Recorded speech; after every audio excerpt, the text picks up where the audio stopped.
Hello, everyone, and welcome back to the 2% Better Health podcast. I'm your host, Carrie Bennett, and today I'm so excited to have Georgie here.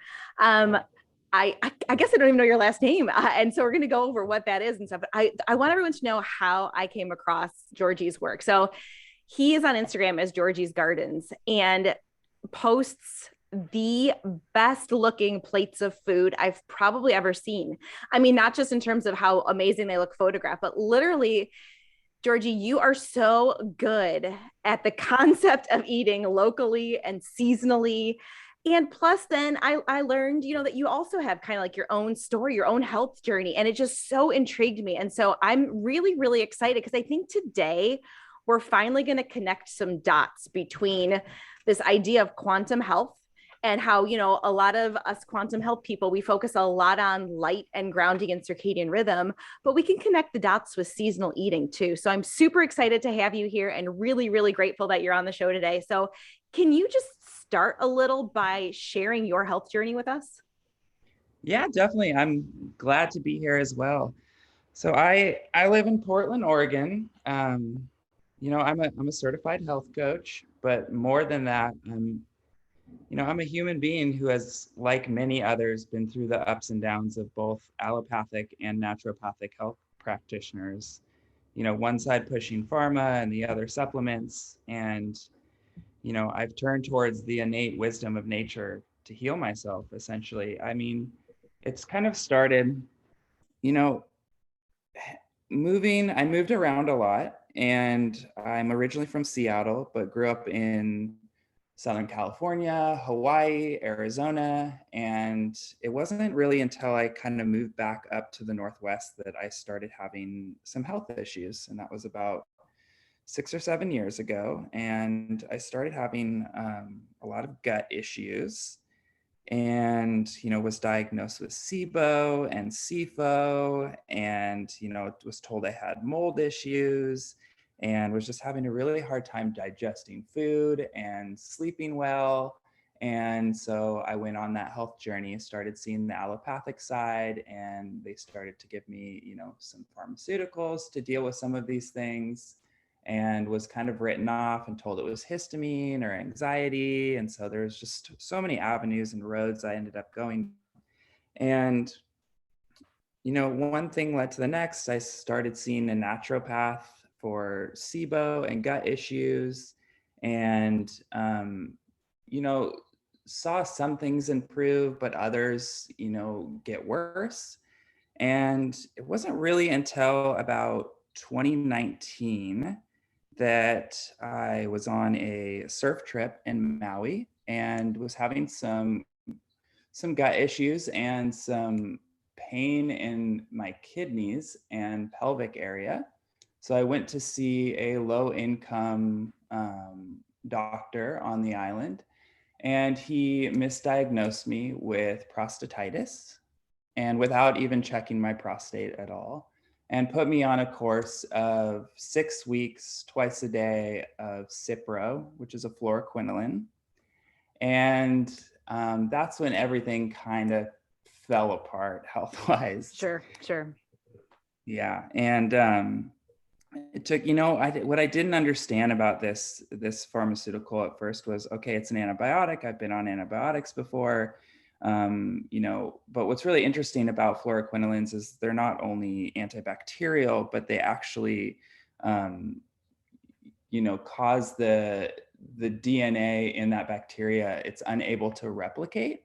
And so obviously we are mostly bacteria. And so, post taking that pharmaceutical is about 4 or 6 weeks later, which is kind of common in that world of being floxed or taking a fluoroquinolone, is it sometimes can take some time to feel those side effects. But it was about 6 weeks later, and I was unable to walk. Wow. And I was unable to move. I was bedridden. I was probably about 3 to 6 months of being in bed and unable to walk. And so that's when I kind of jumped into trying to heal myself. And we can get into that even more if you want. But essentially, I was, staring at a computer screen indoors all day, trying to figure out what the heck was going on with me.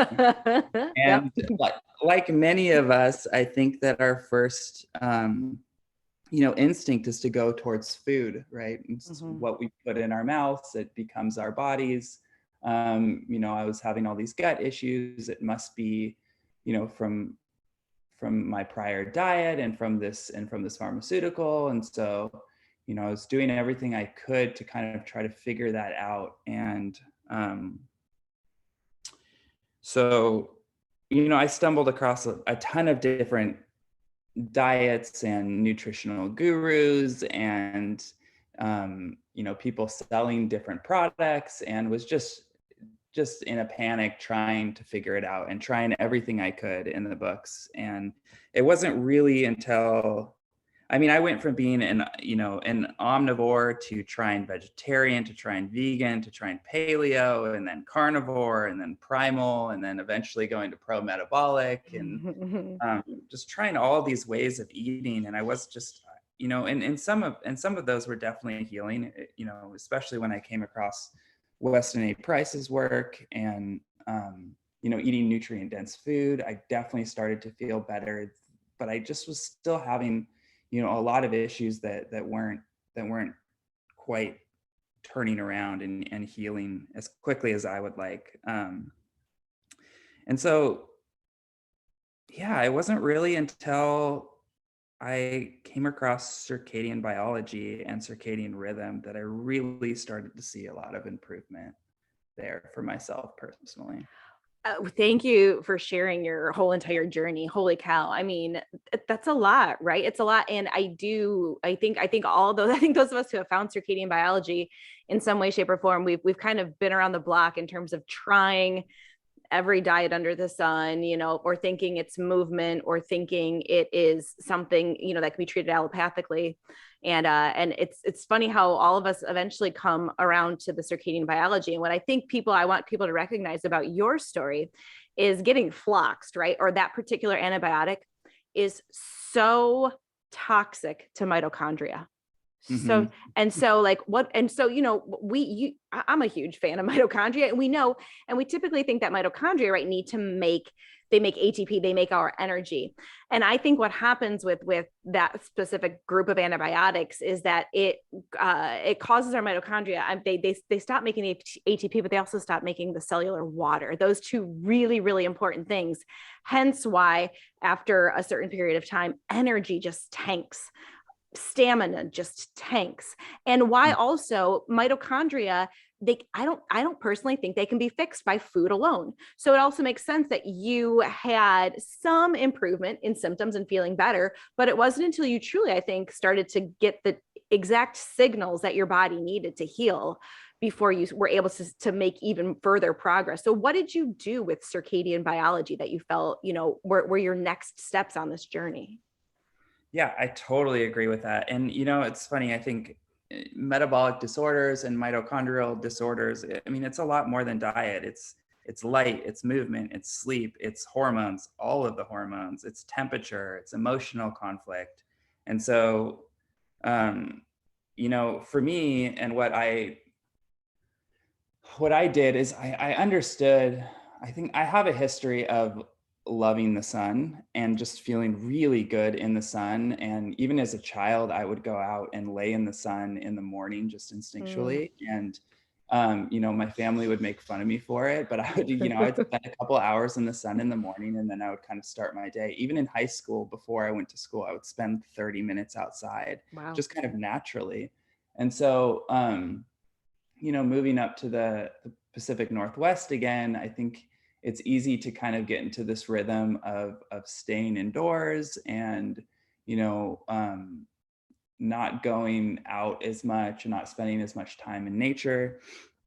And so for me, it was kind of connecting the dots of how I was trying to heal myself by being on a computer in front of Wi-Fi, in front of my phone, researching all day long. I went back to school. I was, doing online schooling. I had gotten sick from this fluoroquinolone right at the beginning of the pandemic. And so,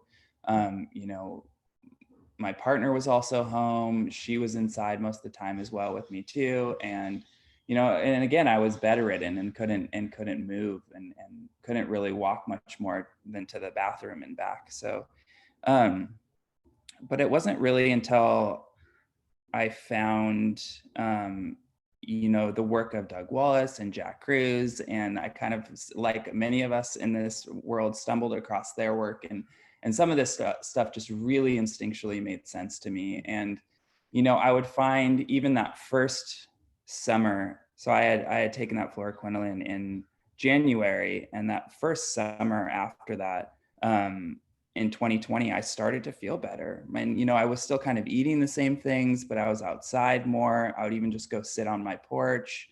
My digestion was getting better and my mood was getting better. And I started to kind of feel more energy spending time outside. And then, winter and fall would come, and all of my, all the things would come back. And I would start to feel really sick again and have digestion issues. And so it was just kind of that pattern that I recognized. And I started to kind of dive deeper into that and apply some of those things. And I started to really see some change. And, after college, I studied epidemiology and ecology and soil science. And so I started kind of applying a lot of what I had learned in soil science as a gardener and a farmer, and applying those to the gut and applying, the same. And it started to kind of just, that whole world just started to kind of make sense. And then post college, I went to a wilderness survival school, and I, for a year, studied the native indigenous people of the Northwest, and kind of just started applying all of those things as well that I learned in that school. And, the closer that I got to nature and back to those natural rhythms, the better I started to feel. That's so phenomenal to hear, because I think with a lot of this circadian biology, the concept is, oh, you have to move, right? In order to feel your best, it's not possible at a northern latitude. I'm in Michigan, right? So I'm at a very similar latitude as you. And it's fascinating. And I think you have the perfect background to recognize that cultures and populations of people have thrived for years at that particular latitude. They just lived a very different lifestyle than we're currently living. So how do you navigate? I mean, I get asked this question, how do you navigate the Pacific Northwest in the middle of winter when the sun when not only is it cold, but like it's gray, right? So what do you feel like? What did you learn at that wilderness survival? What have you applied that really you felt makes you able to thrive in an environment that has a low solar yield? Yeah. So for me, just being outside and as much as possible. And, I get this question a lot, but can you still get, all the benefits of the sun and all of the light frequencies, through the clouds? And you totally can. So, a lot of people think they're not getting a lot of benefits of the sun, although you might not be getting, UVB light at this time of year. You're still getting that UVA, you're still getting that IR, you're still getting a lot of the, the hormone benefits and neurotransmitter benefits and all those good feelings from the light. And so, for me, even, I look back on videos and photos I had of me even last year during this time. And I was doing this the other day, trying to figure out, okay, what have I been doing differently? And, I was getting up and I was getting outside and I was seeing light, but I wasn't waking up until about 9:30 or 10 a.m. And I was getting outside at 10 a.m. first thing. And I was like, okay, I'm seeing light first thing, and I'm out and I'm going on a walk. And it was the same thing kind of at night last year. I was, on my phone researching until, 10 p.m. at night. So really just trying to align myself with the natural rhythms of the sun. And so recently, probably about the last 3 or 4 months, I've been getting up every morning about 15 minutes before the sunrise. And at first I had to start using, an alarm clock. And now I just naturally wake up 15 minutes before the sunrise, even though my room is completely blacked out. I'm on that rhythm now, which is great. Great. So getting up and seeing that light between sunrise and 10 a.m. has been huge for me. And then, you know, that sets that clock for melatonin to be released at night. And so, you know, one of the side effects of fluoroquinolones and being floxed is that you have terrible insomnia, which I've never dealt with before. And it's rough. And so, you know, seeing that sunrise and every day, which I've been doing, and getting that morning light just has been amazing for sleep at night. And then blocking that artificial, you know, light at night. And I even last year had the blue blockers, and I had a good pair, but I was kind of, you know, taking them on and off and not using them every day. And so really blocking that light at night. And, you know, my partner used to think I'm crazy, but I got her on it now too. And she's got blue blockers, and, you know, we barely use any light at night. We have our little salt lamps and red lights. And so that's been fun, but that's been a huge change. And then also, you know, eating seasonally and eating nutrient dense, rich, vitamin D rich foods has been huge. Right. And then, you know, I think a big part of really doing well during the winter here is preparing for it in the summer and in the fall, and getting as much light and vitamin D and storing it in your liver and storing it in your kidneys, and making sure you're taking care of your liver and your kidneys, and so that you can store that you know, vitamin D through the winter. I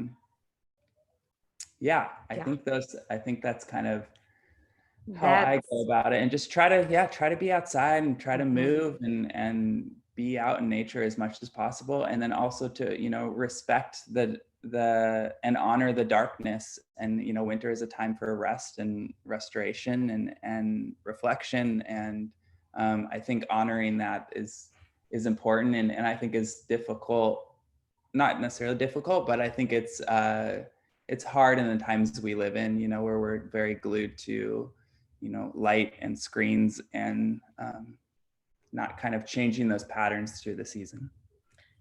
Yes, I agree 100%. You touched on oh my gosh. I mean, that was just gold right there. I want to replay it because that had so many wonderful, like, little clinical pearls for people.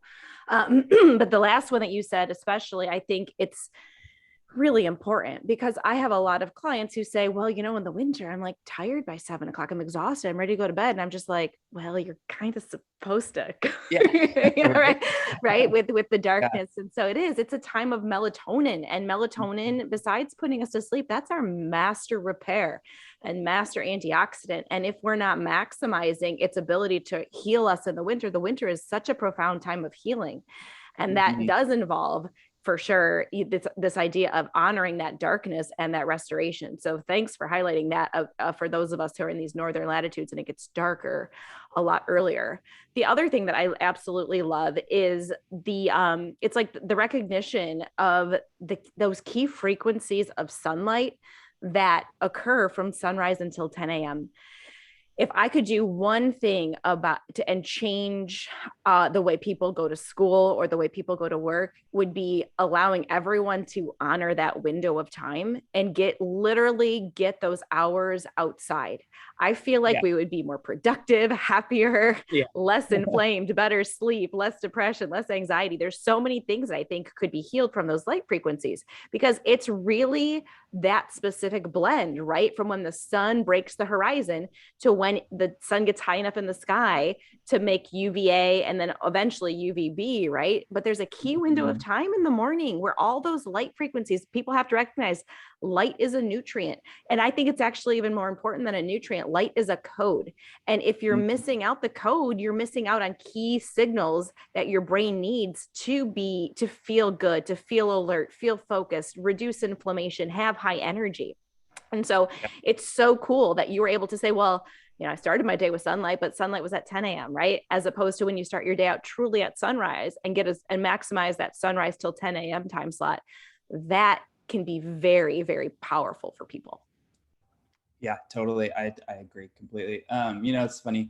I've had several clients that, you know, start their day before the sunrise, and they have to get in their car, depending on the latitude they're at, right? And in those higher latitudes, they're going to work and they're starting their day before the sun even rises, and they're in their office before the sun even rises. So, one of the things, besides kind of blocking that artificial light with maybe like a yellow or orange pair of the blue blocking glasses, one of the things I always recommend is, if you have, 1 or 2 breaks in the day, try to take that break, when that sun is rising or close to sunrise. And I know that feels silly when you've been at work for, 45 minutes and then you take a break already, but it's super important to do that and to get outside, even if you're already in your office, and to kind of sync up with those light frequencies.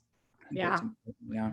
That's perfect. I would agree 100% with that. I think that's a really, really key break time. I do feel like people should actually front load their breaks, get a break time. Yeah. Then I would actually, rather people get those early breaks and get that sunlight, and then get that time where then the UVA is present, all those key frequencies. So front load your breaks in your day, and you'll actually feel so much more alert and focused. So it's one of the things that those light frequencies do to let's convince our listeners that they need to take this break, right? One of the key things that those light frequencies do is it stimulates noradrenaline or norepinephrine, which is like our master molecule in our brain that helps us to have focus and concentration. So pair that up, then like go into the office, get kind of your busy work stuff done, and then set aside time to accomplish a really important task. Take that window of time, go outside, get those light frequencies, supercharge that focus in your brain, and then go to work at a project. And you'll be shocked at how much more productive you feel and how much more you can focus on and concentrate simply from taking that really, really well-timed light break. Yeah, totally. And that's been something for me. I actually, I own a gardening and landscaping business in town. And so most of my work in prior years was outside. And I've been outside, I was outside from, the morning until about 3 or 4 p.m. So, shifting into more doing nutrition and nutritional consults, I've spent a lot more time on the computer than I usually do. And so for me, kind of lining that up to be between, I'll be outside from sunrise until 10 a.m. I try to do that. And then, I'll do that computer work from, 11 to 2 or so into the middle of the day. And that kind of lines up better with that light. But perfect. Yeah. That's excellent advice. I love that. The other thing that I think I want to highlight from what you were talking about with your healing journey is this idea of when we live in a latitude that has seasons, we have to take advantage of what each season gives us, because each season preps us for it, like makes us thrive in the current season, but also preps us for the next season and the next season and the next season. And so I think it's a misnomer that, we need to potentially use vitamin D lamps at northern latitudes, or that we need to supplement vitamin D from these 10,000 IU doses and stuff like that, these really high doses of vitamin D. I don't think that's the case when you, like you said, when you use all of spring and summer to build up your vitamin D stores, your liver becomes a beautiful repository of vitamin D, basically, that your body can your body can, tap into all winter long. And it will. And things change, right? Things don't behave the same seasonally in terms of vitamin D. Things shift in the winter. For example, you get a change in the amount of vitamin D binding protein. So your body does different things to regulate your vitamin D stores. So your job in the summer is to build up that D, right? To be outside, making that vitamin D as much as you can all summer. And then your body will do its job in the winter and preserve it and use it where and when it's needed. With the idea that it's a fascinating thing. And I would love for you to talk a little bit more about this, because you alluded to it, is that when you study, native populations who have lived here for thousands of years, we recognize that the nutrition in the winter has a lot of vitamin D rich foods, lots of vitamin D rich foods. And it's not necessarily the same amount as, taking a 10 or 20,000 IU supplement, but it doesn't have to, because the key part of those vitamin D rich foods is that you've already stored it up. So you're basically all summer long in your liver. So you're basically just tapping it up, tapping it off, right? You're just continuing to give yourself a little more vitamin D through food. But the reason why I love vitamin D through food is it comes with nature's perfect blend of support nutrients. Mhm. So that includes things like vitamin A, right? Vitamin A and D work synergistically. So what would you say? People are going to say, well, tell me, what are the top vitamin D rich foods? So what are things that you consume to help, keep your vitamin D stores strong through food sources in the winter? Yeah, I mean, locally and where I'm living in the Pacific Northwest, we have access to, salmon roe, fish, sardines. Um, these are going to be really high in vitamin D. Pastured pork. The key is that with the meat is that animal needs to be on pasture. It needs to essentially be storing its own sunlight, and that's the sunlight in the food that you're consuming. So really fatty cuts of pastured pork and pastured lard, and oysters are really high. So a lot of these shellfish, and like you said, a lot of these foods that are high in vitamin D are also extremely nutrient dense as well too. So yeah, those are kind of my go-tos up here in the Pacific Northwest. Yeah, yeah. That's great. No, I love it. I think that's perfect to highlight that particular area. What I would add in Michigan, where I'm at, is that we're a little more land bound. We have the Great Lakes. I don't have all that beautiful oyster and seafood and stuff like that. I wish I did in the winter. But here, then, I would highlight the fact that we definitely do a lot more liver. Yeah, yeah. So That's the one I kind of left out, that I was just thinking that. Yeah, I mean, even kidneys too. So yep. both the liver and the kidneys are storing vitamin D in that animal. So eating the pastured liver and the pastured kidneys is huge. That's great. And here's where I trumpet finding a farm nearby, because you can actually call up farms who sell their own ground meat, and you can ask them to make blends, right? Like you can if you don't like the idea of eating kidneys or eating liver, I encourage you to try it first. But if you don't like it, then actually just ask them to blend it up like a 50-50 beef and liver blend. And you're not going to notice the difference. And there you'll get your liver in a way that you can just make meatballs or meatloaf or something. Yeah. Yeah. That's my favorite way to do it, is through like burgers or meatballs or sausage. Yeah. And, it's funny. I frequent the farmers markets here, and they, we're lucky enough that they go year round. That's cool. And, I was there this weekend, and I was talking to one of my farmers that I often buy organ meats from. And she's like, I don't know what's going on, but I have an order. I'm sold out of liver and heart for the next couple of weeks. And I've been repping them on my profile. And now I'm having a hard time accessing some of these organ meats, but I'm just glad that people are getting them in their diet, and they're kind of starting to diversify. And I think it's really important. That's so cool that you can spread the word and have that influence over your farm, the people who shop at your farmers market. That's really, really cool. And yeah, no, absolutely. I think that it's a wonderful trend to hear, and I'm really hoping that more and more people will learn. I think there's this intimidation factor when it comes to contacting a local farm. Mm-hmm. I have found that local farms, I don't know what your take is, but I found that local farms are so willing to talk about what they do, what they have, how they prepare it. You know what I mean? So, what would you say are some resources where people can go to find local farms? Do you have any, or do you just, go to the farmer's market?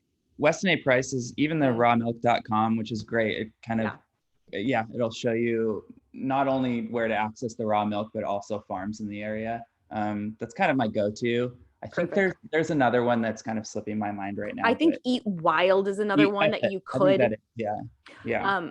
No, that's awesome. Let's talk food a little bit more then. This idea of local seasonal. Mm-hmm.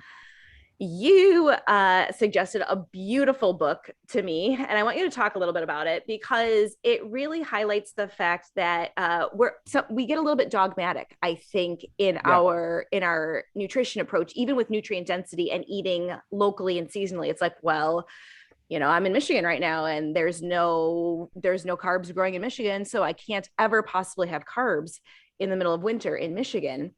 And so can you just talk a little bit about your take on carbs and, their place in various seasons? I absolutely love it.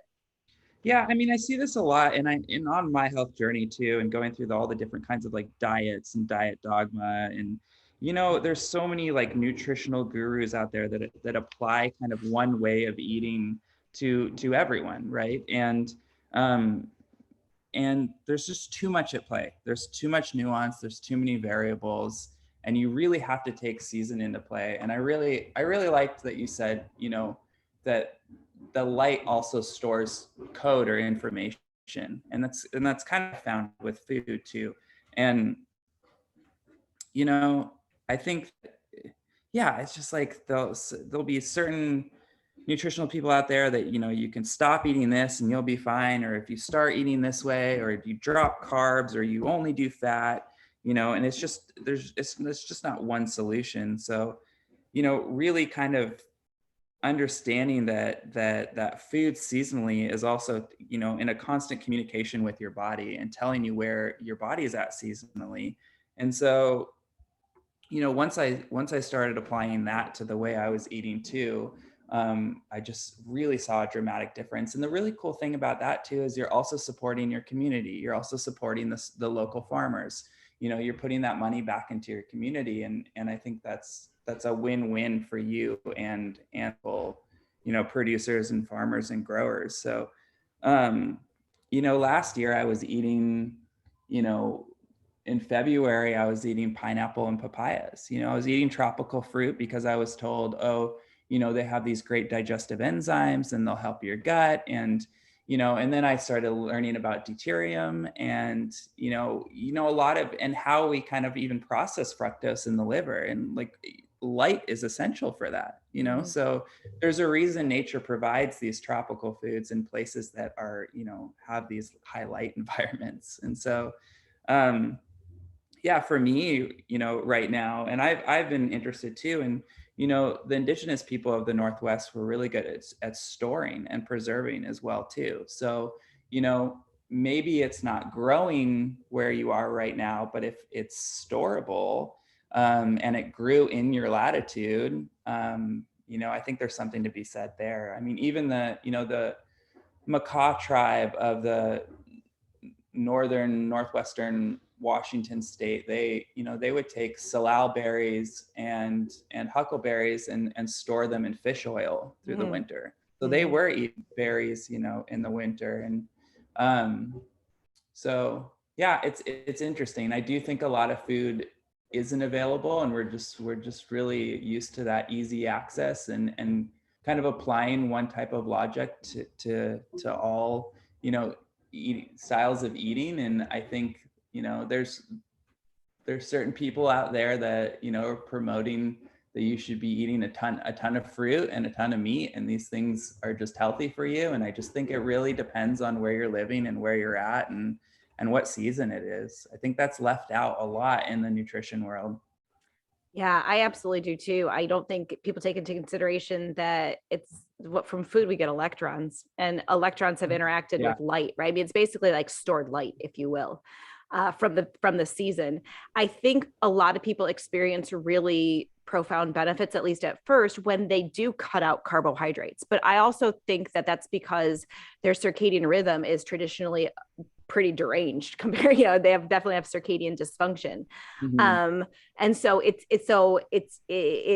just another way to strengthen. I think cutting carbs at first is just another way to strengthen circadian rhythm, because if you cut out light from that only grows in the tropics, or if you cut out food that only grows in light in the tropics, and I'm in the middle of Michigan, then yeah, I think I would get a benefit at first if I cut out all carbohydrates, because I'm cutting out light. Basically, I'm cutting out things that would kind of confuse my gut circadian rhythm.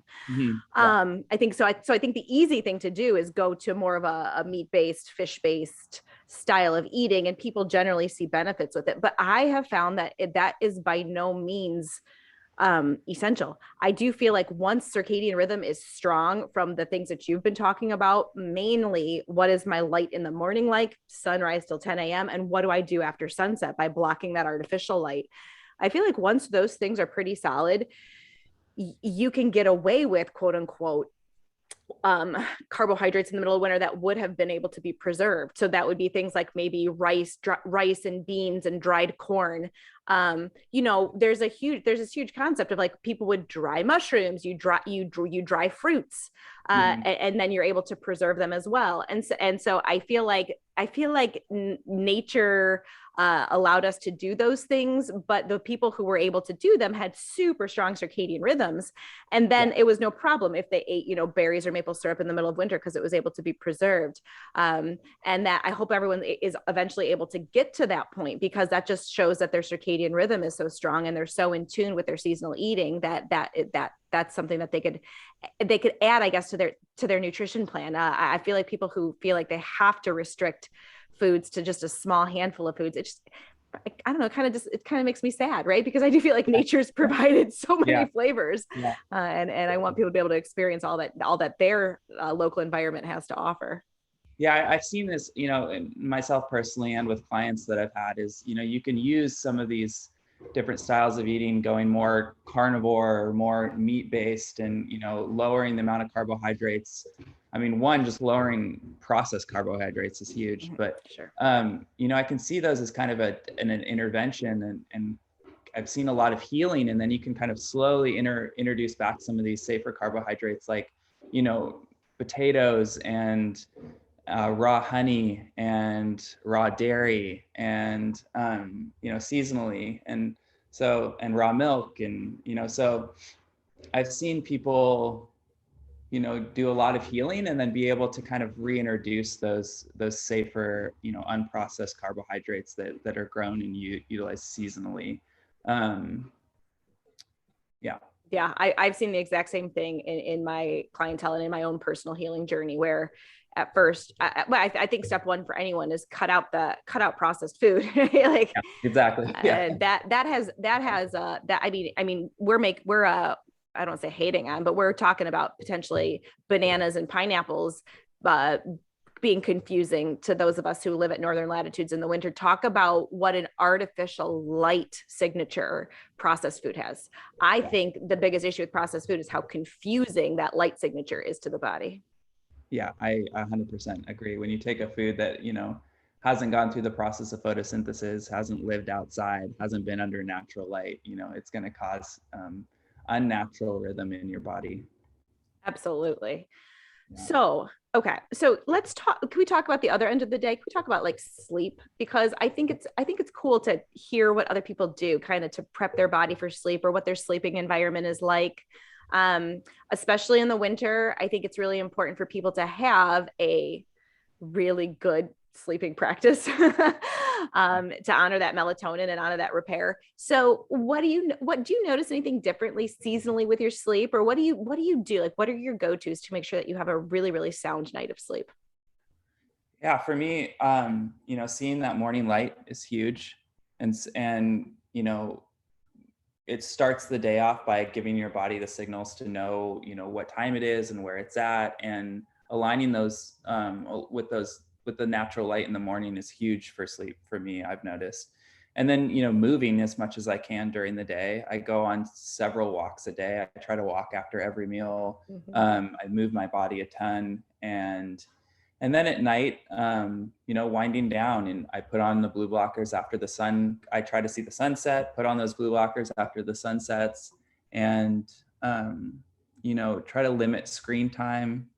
Sometimes my wife and I will watch a movie or a show, around 5 or 6 instead of 9 or 10 p.m. And so, sometimes we'll watch a little bit of that and sometimes we won't. And for me, yeah, really seeing that morning light, putting on those blue blockers when the sun goes down, winding down, reading an actual book has been awesome. My wife and I read to each other, which has been really nice.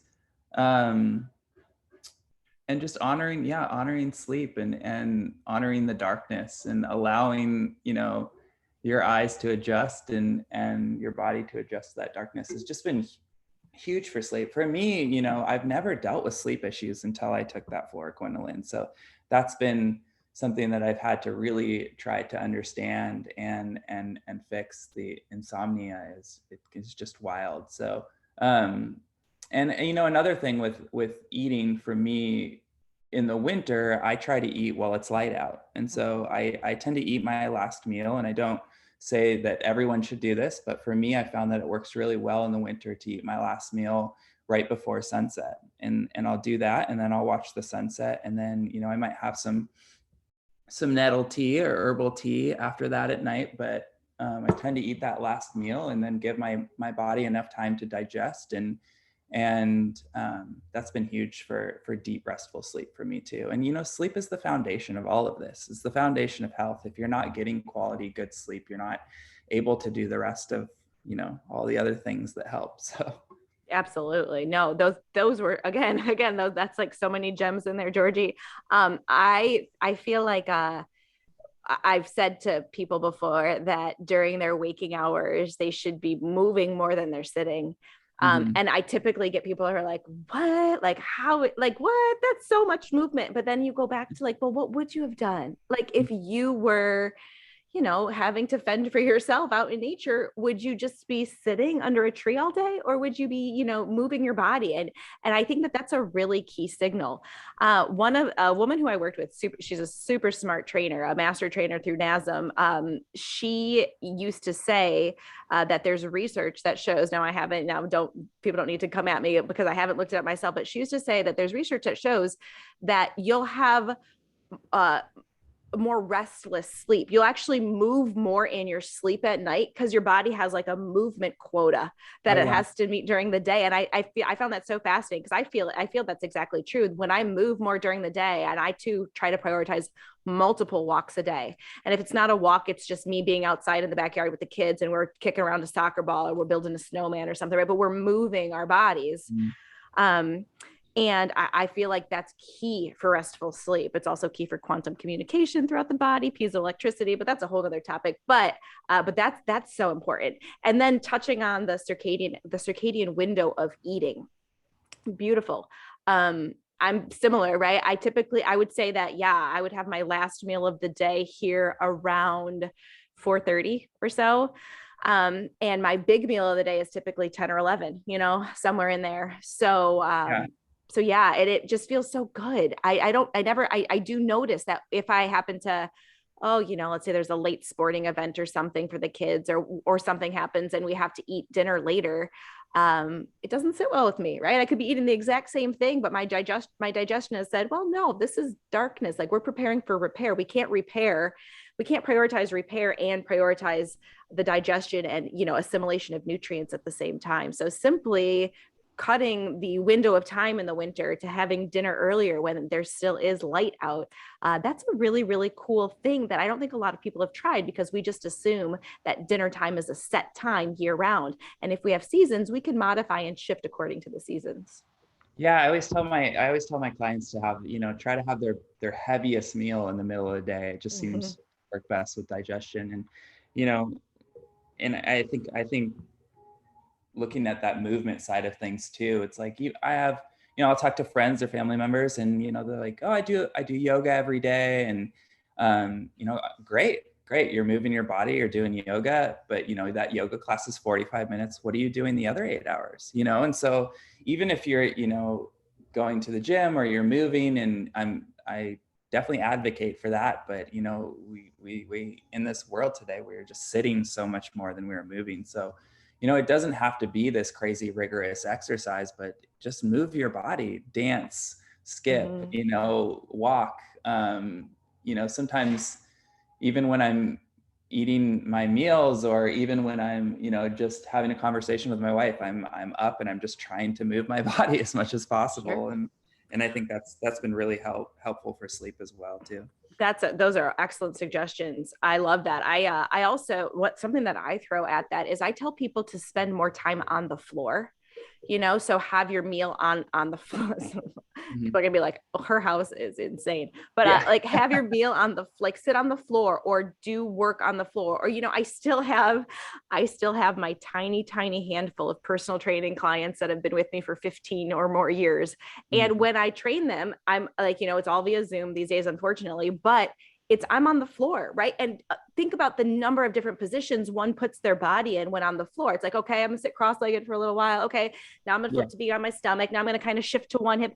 And that counts as movement too. So you're exactly right. It doesn't have to be, well, I'm gonna go run 17 miles and that's gonna be my movement for the day. It's no, just change your body's positioning in space. And unfortunately, the way I'm sitting right now, except I think I'm a fairly active talker, but sitting just this way right now, this is not the way nature intended for us to sit for like hours and hours and hours all day long. Yeah, I definitely agree. And what's really cool about these things is, most of them it's free, right? Get outside, move your body, be under natural light, and